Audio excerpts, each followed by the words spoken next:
What do the globalists mean when they say you will own nothing? Well, they mean not even your own bedroom, not even your own house.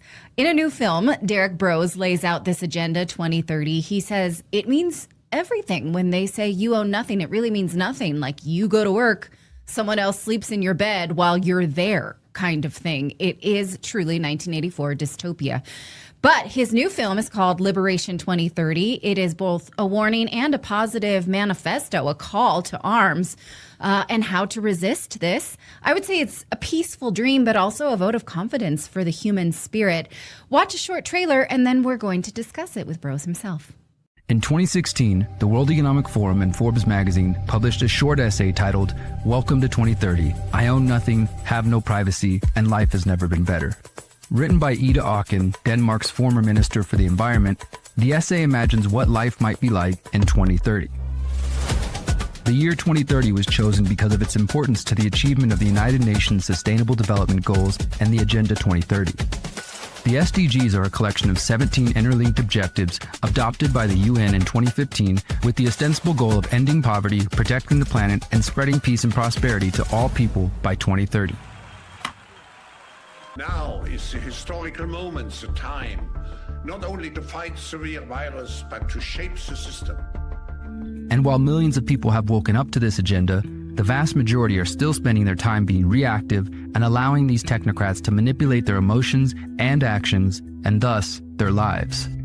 What if, instead of exclusively being reactionary, we put all of our energy into creating our own visions for 2030? If we know we reject the technocratic Great Reset and Agenda 2030, then we must spend time getting to know exactly what we are seeking to create. Instead of, you will own nothing and be happy in 2030, perhaps we can make it, you will be thriving and you will be fulfilled in 2030. The answer completely depends on every single one of us. The future generations are depending on us to build an alternative to the technocratic vision. Derrick, thank you so much for joining us. Why don't you tell us why you did this? Because a lot of your journalism, for people who know you, can be kind of scary. But this is a true vision of what we can do and how it might look different. Yeah, so thank you, Natalie, first for having me on to talk about Liberation 2030. So yes, a lot of my journalism, and I think all of the content that people like us produce, it can be kind of dark because that's the reality that we're facing right now. There's a lot of heavy things that are on the horizon. And so I feel that the journalistic side is important to bring the information to people, try to wake them up to important issues. And yet at the same time, you know, my heart and my roots are very much in activism and trying to focus on solutions. So I try to balance out those two things. And I think Liberation 2030 is kind of a perfect balance of that, to remind people about the Great Reset and that whole idea that was announced during COVID in summer of 2020, which I don't think has gone away at all. Whether, you know, no matter who's president or what's going on in the world, I think that agenda is still rolling out. And it's, of course, tied to the United Nations Agenda 2030, Sustainable Development Goals. And so I wanted to kind of remind people of what was announced in 2020 and what we're facing, and yet at the same time try to bring it back to, well, what can we actually do for ourselves? What if we didn't just obsess about Klaus Schwab and Bill Gates and the like, and what if we put energy into actually creating the lives that we want for ourselves and our families? Right. I can very much relate to that. Sometimes we get comments of people saying, I used to watch Redacted all the time, but it's like the sky is falling all the time because it's alarmist. And I get that. But every day there's something new that I feel like we need to pay attention to, because if we don't, so we don't do it for clicks. We don't do it, you know, we do it because we're parents and we feel like if we don't watch this, it will happen. And so maybe let's lay out this agenda and how we see it still being implemented. Sure. So if everybody could throw their minds back to 2020, if you remember March 2020, we first hear this thing called COVID-19. Then we start hearing about lockdowns and masks and mandates and all this sort of stuff. And we knew that vaccines were eventually going to come out. And it was that summer, June 2020, when the World Economic Forum announced the Great Reset. And they put out this short video saying that with Klaus Schwab, now is the time. COVID has presented us with the opportunity to remake capitalism and to remake the world systems. And of course, they really promote it as this utopian thing that, is going to be better for everybody. But many of us are very weary of that for, I think, legitimate reasons. And they said that by January 2021, that next year, they were going to announce the full vision of this Great Reset program. And it is everything that Redacted reports on, that I report about. It's the digital IDs, it's technocracy. Like, this was their vision, but they try to very much spin it again as a utopia. They say driverless cars, robot assistants, UBI, people aren't going to have to work anymore. And some of the things you mentioned were about people living in each other's homes or using each other's spaces. That actually comes from an essay, which was originally published in 2016, but it got a lot of attention during COVID and after the Great Reset announcement. It was written by a Danish politician. I think she was their former environmental minister, and she was outlining this vision. And that is where the phrase, "you will own nothing and be happy," comes from. And she says something to the effect, "Welcome to 2030. I own nothing, have no privacy, and life has never been better." And then tries to sell us on this vision of that world. And that's why I wanted to kind of step back and let's look at what these people actually claim. Because here we are in late 2025, very quickly approaching 2030. And again, I don't believe these agendas have disappeared, no matter who's in the White House or any other presidential prime minister position. And I think we need to remember that this is the same, whatever they call it, Build Back Better, Great Reset, Agenda 2030, SDGs, it's the same agenda. It's about control over humanity, over resources. And they want to spin it as positively as possible. They like to use all this buzzwords and language that might trick the average listener who's like, "Oh yeah, that does kind of sound nice. Drones are delivering everything to me and I don't have to spend any of my own money. And sure, somebody uses my house when I'm not there." And they try to paint it as great as they can, but I think it's not that hard to look past the buzzwords and see what's really going on, which is the loss of individual liberty and privacy. Right. And then maybe we can talk about how we see it right now in the fall of 2025 through this. I mean, JD Vance was recently asked about the tracking software used by Palantir, and he's like, "No, I don't actually like that." Now, that's the most direct response we've had from a presidential, official. But what does that mean? What are we going to do about it? He's like, "Yeah, we should resist that." But what? It's still happening. Palantir gets exclusive contracts from the U.S. government. Absolutely. I mean, I think there's a number of worrisome things that are happening under Vance and Trump, and that doesn't mean that the Democrats are going to have anything better to offer, or that it would have been better under Harris or any of those sort of things. But that's, I think, the bigger point, is that the agenda marches forward under any regime, any administration, even if they sort of advance it down the field in different ways and different perspectives. Just one example, right before we're recording this, the Associated Press just released a report saying that Border Patrol is tracking Americans' drivers and looking for suspicious behavior. So that's one example of the surveillance state moving forward. And it's being used under the guise of going after illegal immigration. Palantir is a big part of that. And of course, JD Vance, he can say what he likes, but the fact of the matter is that his mentor, Peter Thiel, is the CEO of Palantir. And he, was very much influenced by Peter Thiel, as well as some of Peter Thiel's influences. So I think that we can see that the agenda hasn't gone away. And here in late 2025, I mean, let's think about what we're facing right now. The Real ID has been announced and rolled out in May of this year. It's not a full digital ID yet, but for those who are paying attention, many states are now rolling out what they call mobile driver's licenses or digital driver's licenses. And that's sort of this first step, I think, in this direction. And some of that is use your Google wallet, use your Apple wallet. Others, certain states have created their own digital wallets. There's sort of a combination of different approaches at the moment. But I think with time, perhaps by the end of Trump's term, or maybe with the next president, whoever that may be, that will turn into a full digital ID system. So we can already kind of see some of these systems being put in place. And again, the expansion of surveillance technology, whatever your feelings are about the border or anybody listening's feelings about immigration, the fact of the matter is surveillance is expanding under the guise of fighting illegal immigration, both with facial recognition cameras, with the program I just mentioned, and profiling of people on the streets.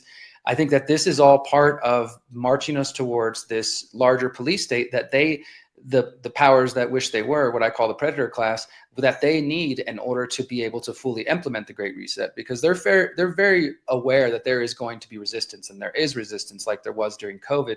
And this is why there's so many different psyops to try to condition the people to accept what they're rolling out, because they know that the masses, or at least those of us who are paying attention, will be resistant. And if they can either subtly coerce us or condition us to accept it or trick us into it by believing it's about one thing when it's really about another, if they can do that, then they can succeed. And those who resist, though, they have ways of dealing with us too. And that's where the police state measures come in. I mean, let's continue to be a little paranoid for the sake of paranoia, because the government continues to expand its power. And in fact, a government by definition cannot resist. I believe I read this in a book, and I can't remember which one, that, I'll find you the title in a second. Every government since the Roman Empire started stamping coins, which gave themselves the power to define and determine currency, which they didn't have before, has not been able to resist the urge to enrich itself, which requires expanded power. I'm going to find you this quote in a second when you're talking in my library. And so that requires the power to track people. And what do you think that they could use this tracking for? Is it such that you can't go to the movies today because, you've already exceeded your carbon credits, and we want you to instead do this? For those of us who know the 1984 eventuality, what can you play that out for us in worst case scenario? Yeah, and I think that for one, you point out a very important piece of the puzzle, and that is the printing or the issuing of currency. Obviously, they're not printing it anymore. It's just digital numbers on a screen. But that is a core piece of the pyramid of power, of the ability of governments around the world to be able to control their population. You control the currency, you control the issuance of that currency, and you make it illegal for anybody else to try to compete with that. And now we can also see, of course, how dangerous that will be once it is completely digital. We've already seen this even before we've gotten to the full-on Great Reset digital hellscape, but we saw it during COVID. And I think people should not forget the lessons of COVID 1984, that we saw the ways they will do this. They will use social pressure, they will use bribes, they will use coercion, and they'll say, okay, well, you can't bank here if you don't participate, whether that is what you mentioned, like if you don't have enough carbon credits, or you're not using your digital ID, or you didn't get this injection. The reasons are almost irrelevant, because those are just the ways they're going to get to the end goal, and they will use any ways they can. I think one of the most common ways they use is convenience. They sell the public that this is going to be faster, easier, cheaper for you, especially in the COVID era. We have this increase of stores, for example, where you can go in and just scan your hand, do the Palm Pay thing, or let's say you don't even want to talk to a human because those dirty humans might have some COVID or have some illness. Well, you can just walk into a store. The store will scan your face connected to your bank account or your digital ID, and then you grab what you want and you leave. You don't have to talk or touch a human, and then everything is automatically deducted from your account. It's so easy. It's so convenient. They're already testing these kind of things out in another area, the entertainment area, which when it comes to sports, for example, the NFL, I think, has rolled out facial recognition at nearly every NFL stadium now. And I don't see any resistance from any football fans who are complaining about it. There's no more physical tickets anymore. It's all digital, and there's facial recognition at all those stadiums. So they're going to sell it to people under the guise of convenience. Safety, of course, is a big one. Tell people you're going to keep them safe, whether that's from the Muslim terrorists or from the cartel leaders or gang members or what have you. And even when those fears have some seed of truth, they will expand it and, of course, exaggerate it to get people to, okay, fine, I'll accept whatever you say as long as I feel safe. So we should very much be on guard and remember what we saw during COVID, because they will use the same tactics: coercion, convenience. And then whenever they can't get that, they will, of course, start to put more pressure on people. And this is part of what I talk about in Liberation 2030, is if we can see where these agendas are going, why not put more of our time, energy into our own lives and try to be as free from those systems as possible? Right. Something that scares me constantly is that the state could decide, oh, your child is distressed or has a mental illness, and so then, that child now belongs to me. And they can use any kind of data point to do that. I mean, if, you can refuse right now medical treatment. You cannot refuse if the state declares you insane treatment based on that. And so, any kind of data that we give to the state scares me. I always tell my kids, like, no surveys. If you're in a sports club or anything like that, you mark something like, I don't know, have you felt sad this week? It can be as innocuous as that. That's on your file. Those Sure. are the kind of things I'm constantly worried about as a parent. The book I mentioned earlier was Layered Money by Nick Bhatia. Have you read that? I'm not familiar with it, but I'll have to check it out. Okay. Yeah, I quite liked it. But it does warn about central bank digital currencies and Bitcoin and things like that. And it's a great history of money, if not, I believe he is pro digital currencies. I can't remember now. Anyhow, that was an aside. What was I going to ask you next? You know what? Why don't we take a quick break, and then you can lay out for us after the break your vision for how we resist this. Well, now that we've sufficiently scared ourselves about what could happen, why don't we lay out your vision of how we resist it and how our future could look if we do sort of band together in this great human spirit of resistance?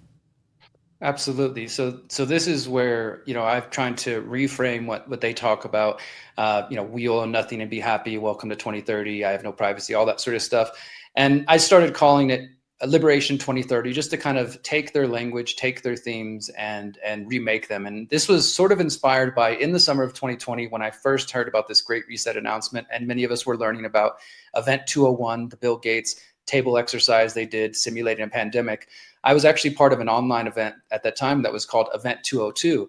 And it was a really creative idea. A bunch of activists got together and said, okay, well, let's hold our own tabletop exercise and let's imagine how this is all going to play out, of course, from a people-powered perspective. And I really like that idea of kind of taking things that these people, these technocrats, these psychopaths put out, and then trying to remanufacture them, remake them so that they are more about what we actually want. And I think there's also power in that, in us putting our time and energy, whether you literally sit down and think of, okay, what do I want 2030 to look at, or you draw it out, or you just write it down. I think there is real power in us putting our intention and putting our minds focused on that and not always on what we've just covered here. So Yeah. I started to, go ahead.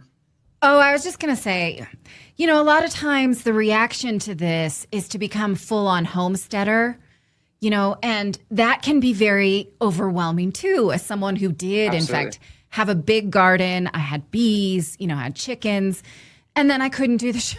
I can't do my work at the same time. I cannot do it all. I cannot have a full-on homestead and also be the journalist that I want to be. So I would like to envision a future in which I don't have to go back to living like, native peoples. Sure. No, yeah, let's talk about that. What I was going to say there is that for me, what I started to do is I took that original essay, and I originally, before it became this documentary, it was just an article I wrote for the Last American Vagabond called "Welcome to 2030. I own land. I live amongst like-minded people, and life has never been better." And it was, again, just kind of twisting their thing and turning it on its head. But to your point, as far as trying to go off the grid or homestead, which I think is a potential solution. I don't want to sit here and say that's the only solution or that works for everybody, because I realize we all have different life paths. Like I do own land. I do have a small farm. I'm not living on it full time at the moment, but we just harvested about 300 avocados from one tree. And that's a nice feeling to have that abundance. Amazing. But I will say I couldn't, and I did not do it on my own. I mean, I'm not extremely wealthy to go afford to just throw everything into land on my own. I also do have a day job as a journalist like yourself. And so for me, community is really key. And this is one of the things I talk about in Liberation 2030, whether you're talking about living in the suburbs or living in the city, which I don't think will be long-term safe, but if that's your choice, or going to the land and, building a community or building a homestead for your family, to me, it's going to take community. And that might just be you and your family, your extended family, your church, whatever you have.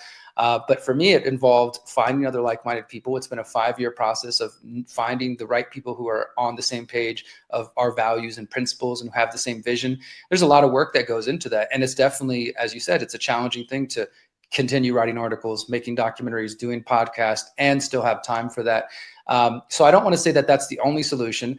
I think by now, everybody who's heard me here on Redacted and my own work knows that I don't think the solutions are going to come through politics. That doesn't mean I don't think we should try to resist on the local level where we can, because at the end of the day, these Agenda 2030 issues, they do roll out. The UN might make some announcements, but it doesn't happen on the federal level. It happens in your own backyard. That's how they start to implement these policies. So if you're going to, try to take the political route, I would recommend focusing on what you can do in the school board, in the town council, in the city council. And I've done that. And I've ran for mayor twice in Houston, where I'm originally from, and got on all the media. And I still find value in that. But ultimately for me, I do think that even if all this stuff disappeared overnight, even if Agenda 2030 turned out, you know what, Natalie, we're just a bunch of conspiracy theorists, everything's fine, I probably would still go this route, because I want to be closer to the earth. I want to be closer to my food supply. I want to live amongst like-minded people who share the same values. I don't see a lot of redeeming value in much of the modern world. And so I'm not necessarily trying to salvage or save or reform what does exist. I also am not a father yet, but I have 6 nieces and nephews, and the concerns you expressed a moment ago, I have very much the same concerns for their future.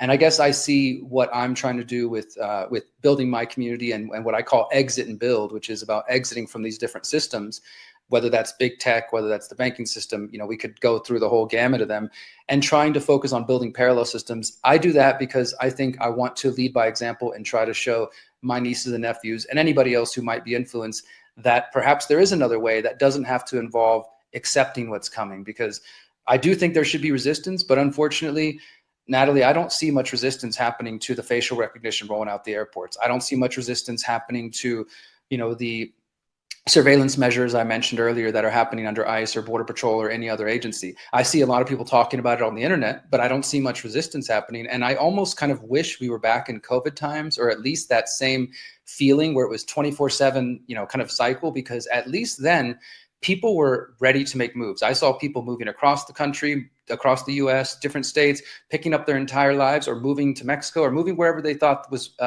better for their families, quitting their jobs, changing their habits, like really actually taking concrete steps. But unfortunately, it seems like since things have kind of calmed down, even though we're facing the same agendas, I don't see that same momentum. So this is why I tend to focus on, okay, if we can't stop what's coming, then how do we survive, and not just survive and scrape by, but actually thrive outside of what they're trying to build? And that's what I'm trying to do with promoting this Liberation 30 idea and this exit and build idea, to really offer an alternative vision. Right. I mean, I do see certain, for instance, one of my accountants, she lives in a small town in Arizona, and they resisted a new cell tower right in the center of their city because they were researched about what that does to a community. And so it could be as small as that, or, what we just saw with the Canadian ostrich farm, that the government can come and take domain over farms, over agriculture. Now, no one is eating the ostriches, but still, these are the kind of things that will continue to creep. I hope it doesn't have to be that shocking for us to resist, because we see some successful examples and some not successful examples. And so you can get dark about the fact that we would be, taking one step forward and 2 steps back. But what are some other examples that you can think of? Because I'm not the kind of person who thinks that all big ag is bad. A lot of times these larger farms are broken up into small family ownership. Sure. And so you have to defend them whenever you can. Yeah, I definitely think that there's a lot of good, well-meaning farms out there. I also think that if they're still supporting the pesticide industry and the GMO industry, then whether they intend to be or not, they're kind of part of the problem, because that is damaging the environment. That's leading to more. There's studies linking pesticides to autism. There's pesticides linking, studies linking pesticides to all sort of neurodevelopmental problems in children as well. So, for those who care about the future generations, that's a big problem. But I think that for me, and this is one of the things I talk about in Liberation 2030, I sort of describe this vision of living in community amongst like-minded people. But I also describe how people could focus on becoming independent from the electric grid, which again, if you're living in the city, it sounds maybe impossible. And in some cases, they've made it illegal, which again, to me is like, okay, that should be a reality check. Why would you want to stay there then if you can kind of see the writing on the wall? And I guess that's really what this Liberation 2030 is asking people to do, is to be a little bit forward thinking. Like, what good is it for us to be awake and do nothing about it. Like, okay, we're sitting on a train headed for a crash. We can see it coming down the line, and we just keep talking about it on the internet. We keep complaining, it's getting closer, but we're doing nothing to prepare, nothing to get off the train, nothing to try to create an alternative path. That's where I think the energy and the focus should be, because unfortunately, and this is just my perspective, but I don't think that the lives that many people have built for themselves are going to be possible if you really care about privacy and liberty in the long term. And I know that's hard for people who have built their entire lives, and you've got student loan debt, you've got 401ks, you've got a mortgage, you've got these things. I'm not saying to abandon those things or anything, but I am saying let's start being realistic about where that's going to lead. If you're stuck in those systems, and we know those systems are going to CBDCs and stable coins and digital IDs, is there a path for you that doesn't involve those things? Is there any way for you to try to at least start to take yourself out of those systems? Because of course, this isn't going to happen overnight. I've been on this path for a couple of decades now. I haven't used banks since 2008. I don't talk to certain government agencies. I don't own a phone. I try to be as unplugged as possible. It comes with lots of challenges, as you can imagine. But for me, I'm kind of out on the extreme, trying to say, hey guys, maybe there's another path. Not because I expect people to take the same path as me, but to say, well, what can you do for yourself? If we see what's going on, then we should at least be thinking about it. Because again, I've been focused on trying to get people to think about not just being awake, but being activated, like actively working on your own liberation and protecting your family. Because again, I don't know that there's much of a resistance movement happening. Maybe at the last moment, humanity will rise. And when it's just about to be the time where they put us in the FEMA camps, people finally wake up. But I'd rather be in a position that as things progress in this unsafe, unhealthy direction, that I'm in a position where I'm set and I can actually offer help to other people, as opposed to being in a position of scarcity and saying, sorry, screw you, I can't help you because I got to worry about me. And I think that's where most people are going to be who end up unprepared. And so, I want to the invitation is not to say everybody needs to go off grid and get off, own a homestead. I think there's value to that, but also maybe you can stop using Google. Maybe you can use alternative search engines. Maybe you can stop using Gmail.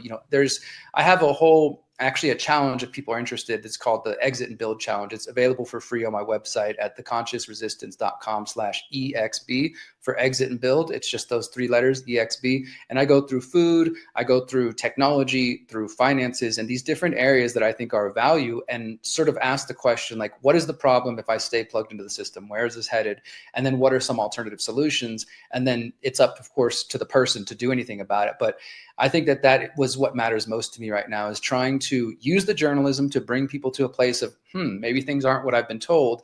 And then what do we do? What comes after that? Because again, I think we need to be more than just awake. We need to be actively trying to work for the coming generations. And part of that is because of my Native heritage. We have been taught, to think of the 7 generations and beyond. So I'm definitely very much focused on like the future, not just what I'm seeing right now in front of me. And I know that 100% the people of the future, your children's children and their children and your great-great-grandchildren that you will never meet, are 100% depending on those of us who are living right now. The world that they're going to be born into is 100% going to be based on what we do or do not do. And so I try to give a lot of weight to the actions that I take now, and encourage more people to just think, we don't have to accept their Agenda 2030 as reality. Although, like I said, I don't see a lot of resistance. We don't have to accept that as reality. But if we don't accept that, then what is it that we want out of 2030 and beyond? Yeah. Let's take one more break. I want to talk about the online discourse when we get back, because I think that that's a useful thing to do when we're talking about change. So let's put a pin in that, and we'll be right back. As we continue to play out your vision, Derrick, I want to talk about some of the online discourse, because a lot of times I see that people get really excited about what I might call a punk rock movement, for lack of a better term. Like, this is the establishment, this person will disrupt it. And I think Trump meant that to a lot of people. And I saw your discourse online saying, he doesn't mean that. You need to open your eyes and look at that. And I appreciate that, but I like to approach political discourse. This is not easy for me, but I try to approach discourse with the underlying assumption that everyone is doing their best, and that even if you are misled, usually you're misled for the right intentions. So for instance, all these young girls thinking that abortion means freedom. I feel very sorry for people whose algorithm continues to tell them that, because abortion is a very painful and bad like outcome for your body. It's not something you should aspire to as a freedom, but it is something that many people need access to for some reasons, right? And so it's not as simple as what your algorithm tells you, but a lot of people are going online to scream about the need for abortions because they see it, because they are well-intended, if not misguided. So a lot of times this discord can turn acrid because you and I maybe can see you're missing the big point here. You're missing it, right? And so I can't engage with you, or I think less of you, or something like. So how can we have an online discourse where we're telling people you're missing it, but also be nice? You know what I'm saying? That's a struggle, isn't it? Right. Yeah. This is one that I battled, like probably most of us who have a platform on a daily basis, especially if for some reason it seems to be the worst on Twitter. I would say that, at least in my perspective. Right. Yeah. And it's something that I do battle with as well, because my work as a journalist and as an activist is very much rooted in this belief. Like my website, The Conscious Resistance, to me, that is like, I believe that there's going to be an evolution of consciousness. I believe it is happening right now. It's ongoing. And at the same time, I look around and I'm like, oh my God, we're so far from anything that I would consider to be headed in the right direction. And it's hard not to be overwhelmed by that. It's hard to kind of root yourself in that sort of heart space and stay at like Christ or like Buddha and just talk to people like calmly, like when you sometimes feel enraged, especially about the issue you just mentioned there, which obviously is something that is very, very difficult to kind of see people promoting. And I have those same challenges, whether it's about Trump or any other issue. And I think I sometimes also take it personally, a little more personally, whether I intend to or not, when it's people that I know are real human beings, because we all know there's bots out there, right? And sometimes people will be like, you're arguing with the bot, and maybe it is a bot. And I'm like, okay, let me step away. I need to go touch grass, as they say.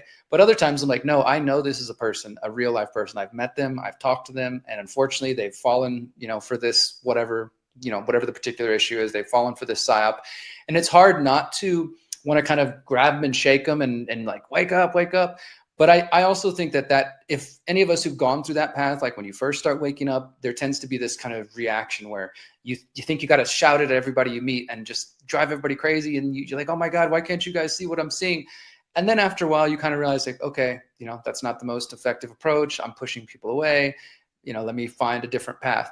And it's, that is, I think, the correct mode, is like, try to reach people where they're at, try to come with compassion, come with empathy.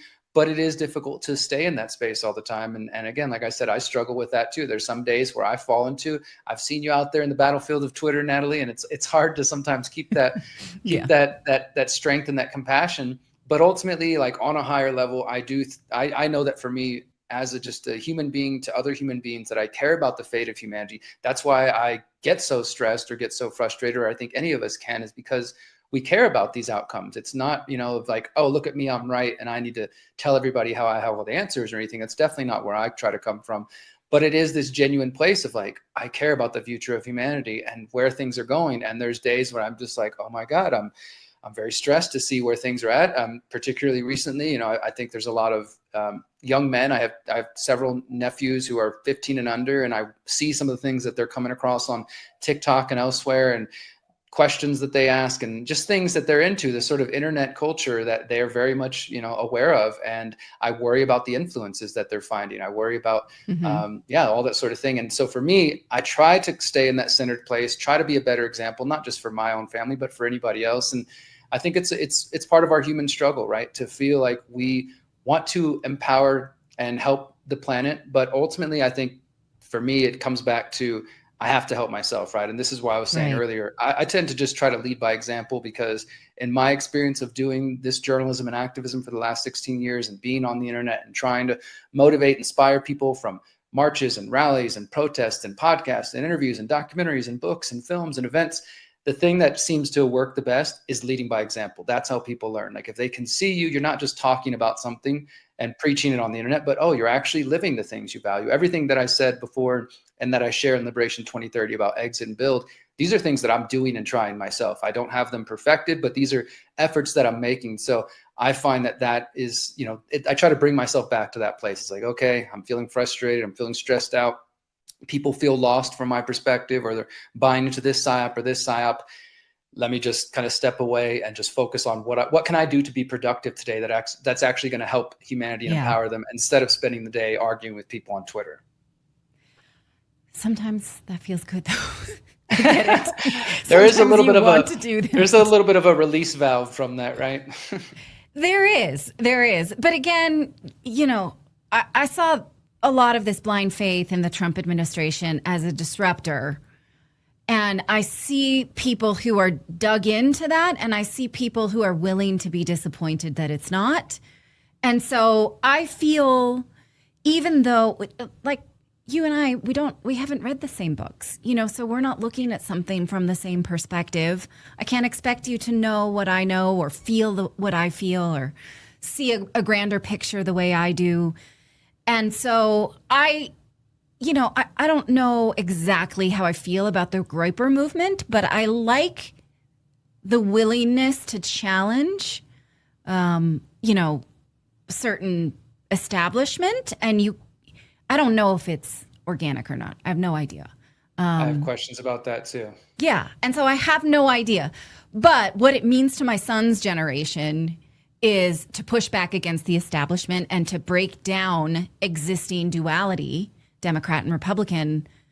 And so I like it. I want to keep asking those questions and let that unfold until something. So I guess there's this reaction from people who feel like us, like no conspiracy is too far. We're going to ask everything, to say, well, anything that gets too big is, that's got to be a psyop. And so we're like, well, let's see how this goes. But if we see some signs of a psyop, we're going to dig our heels in. So I don't know. I feel like sometimes the discourse has to keep going, but at the same time, we know that it's filtered through certain narratives. Yeah. So, how do we know? We really can't trust anything, except you and me, I guess, because we're asking questions. Yeah, trust us.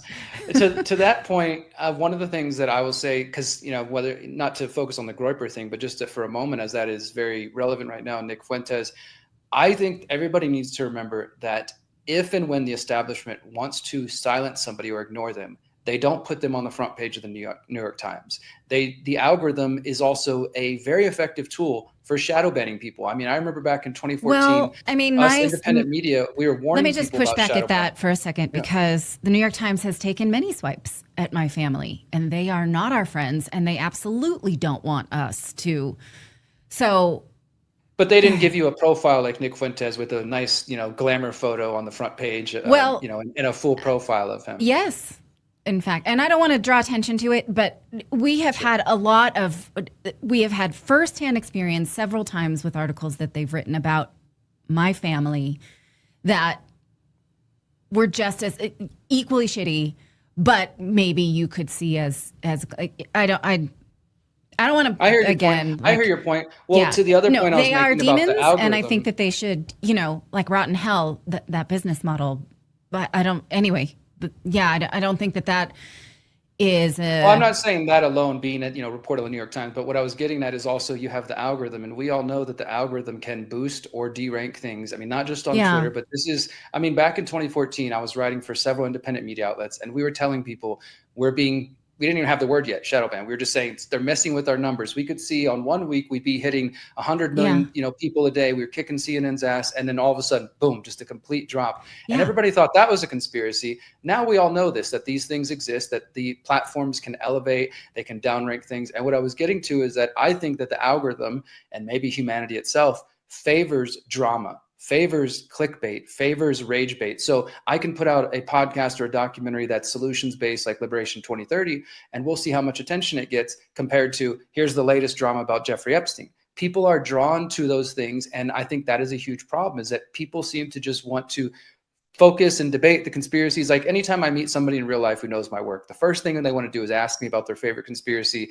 and dissect it and just, have a fun conversation. And I get that. I understand that that's something we don't get to do necessarily in our daily lives, especially if you, aren't around community where you can do that.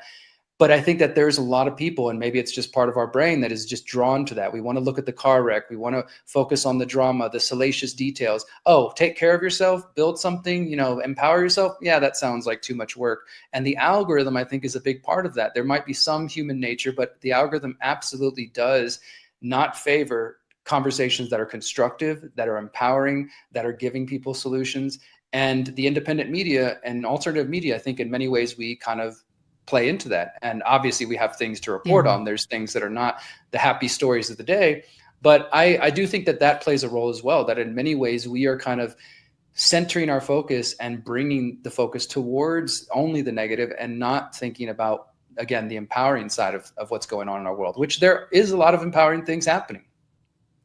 Like what, for instance? Well, I mean, I don't want to promote my own stuff too much, but I think it is a big part of it. I mean, I host an event every January in Mexico called the People's Reset, which is very much the focus of this Liberation 2030 idea. We, like I said with Event 202, we took that same idea. They want to call it the Great Reset. The event was originally called the Greater Reset, and then we rebranded a couple years ago as the People's Reset.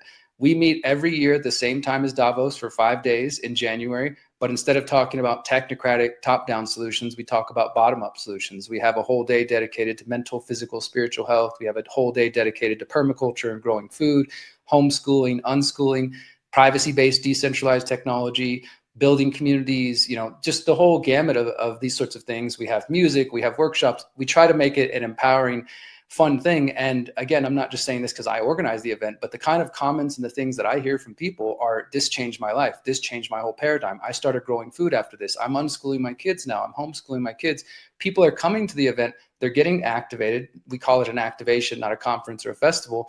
And to me, that's just one small way that I can try to do my part. We get like 500 people that might come from around the world, but there's 10,000 plus people who watch, typically from about 25 countries. And so people, whether they're in person or watching from home, they're actually getting some practical ideas that they can implement in their lives. It doesn't mean they need to go live on the land if that's not their path, but maybe they learn about a new technological tool that's going to give them some more privacy or give them some, a little bit more freedom in their hands. And to me, those are the kind of things that my focus, although I will always be a journalist, is going to increasingly go in that direction, because I see the value. I see the difference between when I tell people about how bad the world is, which is important and has a place, and then when people come to the People's Reset and then they're in tears because they feel like they're finally around people they can, openly discuss ideas and they're not being judged, and then they go home motivated and excited to actually do something. Like, those are the kind of things that I think we need more of. And it's not that I'm the only person doing that. I've since met a lot of other movements in different parts of the world that are equally focused on, hey, what can we do ourselves?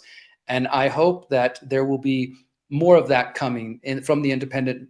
Obviously as media, we play a role. That's one role. We're not necessarily all intended to be activists. This is actually a criticism I sometimes see that I think is not legit. People will say, okay, well, Whitney Webb or Redacted or Derrick, you guys tell us all the problems, but what are we going to do about it? Well, that's not really a journalist's job. That's not the job of a journalist to tell you what to do. But for me as an activist, I do want to try to share that. Yeah, exactly. You don't need to report on something. You don't need to have a solution just to report on something. So I do think people haven't, they don't understand that that's not the role of journalists.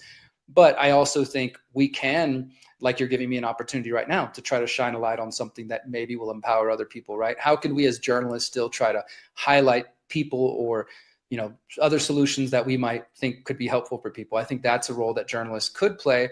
And ultimately, it's up to people to take care of their own lives, right? Because anything you and I say, it can go in one ear and out the other. And if we could give somebody the 100% foolproof solution that'll change your life, but if they don't take it into their hands and take charge of their own life, it doesn't matter, right? So ultimately, people have to step up and say, you know what, I value my life enough, I value my family's lives enough, and I value the coming generations that I'm going to make some effort to try to help myself.